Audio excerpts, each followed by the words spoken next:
again, and going where I've never been.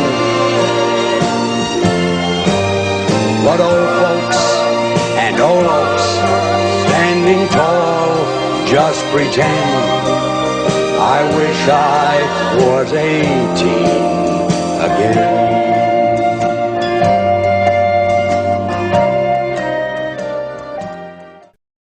Hey everyone, this is Albert Valentin, aka WorldFilmGeek. Welcome to the latest episode of the WorldFilmGeek podcast. Now, I'm doing something a little different here this time around. I'm going solo. I decided to do a weekly rant on underrated films people need to see. It could be an 80s film, could be a 70s film, could be anything, but I feel like these are underrated, they don't get enough love, and I think it deserves more love. I'll explain why it needs to be seen, and also break down the film with some, it's kind of like commentary, but not too much of it. Anyway, my first rant will be about the film 18 Again. Came out in 1988, and it stars the legendary George Burns and Charlie Schlatter. It's kind of a Freaky Friday type thing when, on his 81st birthday, Jack Watson, a businessman and a former collegiate track star, switches bodies with his grandson after a car accident.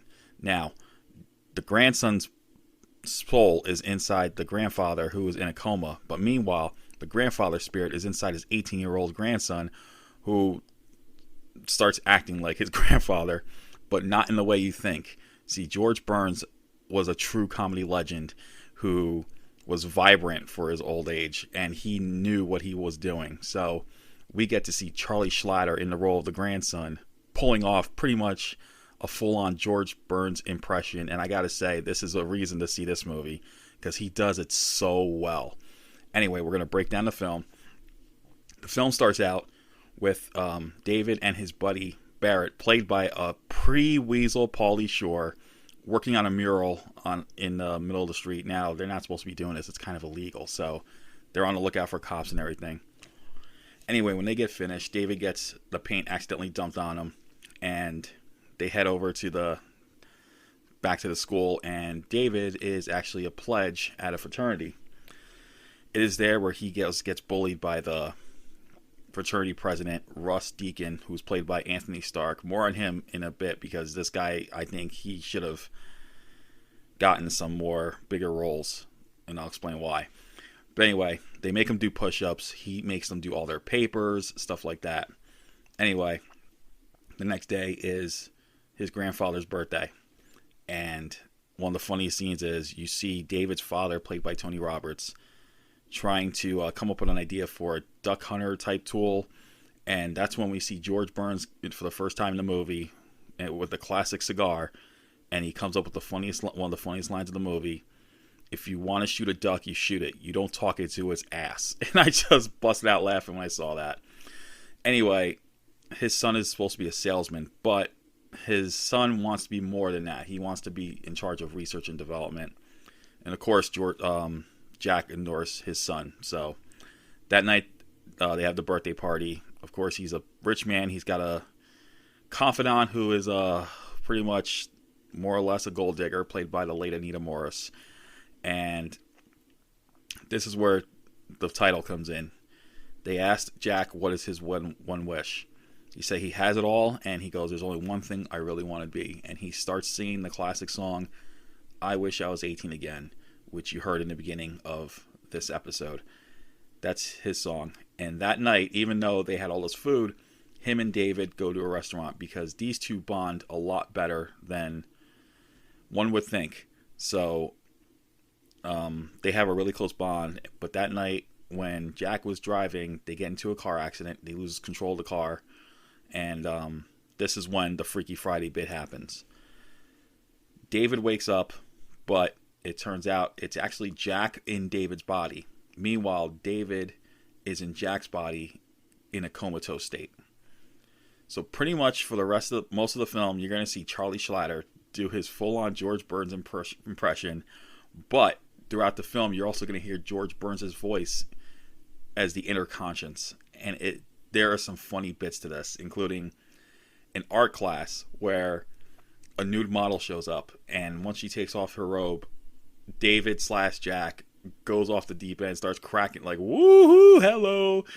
The art teacher asks him, what is the problem? And he goes, do you know when the last time I saw a naked lady was? And then you hear George Burns' voice going, last Thursday. So a lot of that nuances. It turns out that Russ, our little bully of the film and quintessential 80s douchebag jock, is the grandson of Jack's former nemesis when they were going to school together. So I think that's why Russ is kind of a jerk to David, because something must have happened during the old days. Anyway, it gets to a point where as Jack, David gets the attention of his longtime crush Robin, played by Jennifer Runyon of Ghostbusters, Up the Creek, and a lot of other films. And of course, she's dating Russ. Go figure. But what happens is, thanks to the fact that Jack is in David's body, it's somehow during track, David is able to run like really good and qualifies for the finals. And of course, this shocks everyone, including the coach. Well, basically what happens is, during a poker game, Russ makes a deal with Jack. They make a bet where Jack/David can beat Russ in the finals for $1,000. And they both agree to it, even though they still can't stand each other. And ultimately what happens is, Robin starts to like David more, thinking that he's David, although we know who he really is. In the meantime, we find out that Jack's confidant has been kind of throwing parties and showing her gold digging ways, dating other guys. Let's just face it, she was always in it for the money. When Jack discovers this, he tells his butler as David, I've never hit a woman, but I don't mind hitting her. Of course, that's something that's not too great nowadays, obviously, but because she told David that the relationship between her and Jack was platonic, but we get a flashback where it was more than platonic. Anyway, Robin and David go to this club one night, and they start dancing, and that's when Russ was there to have a drink, and all of a sudden, this is why I think Anthony Stark should have gotten bigger roles.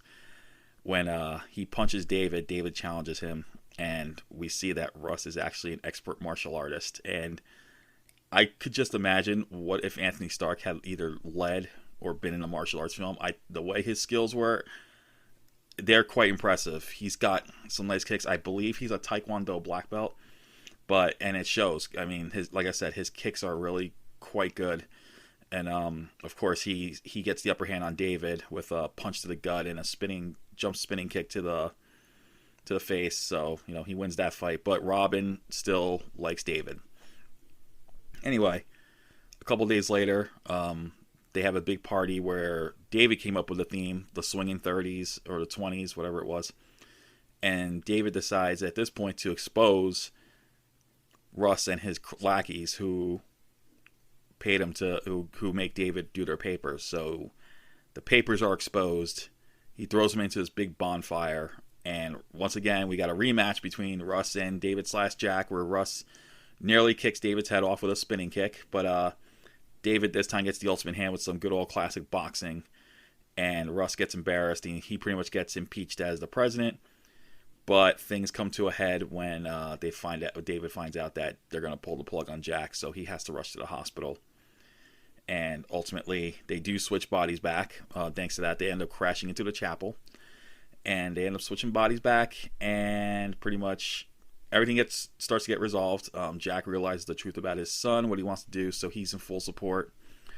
He kicks his confidant out the house, and then comes the day of the big meet, and Dave, of course, David being back to David, he doesn't know what to do.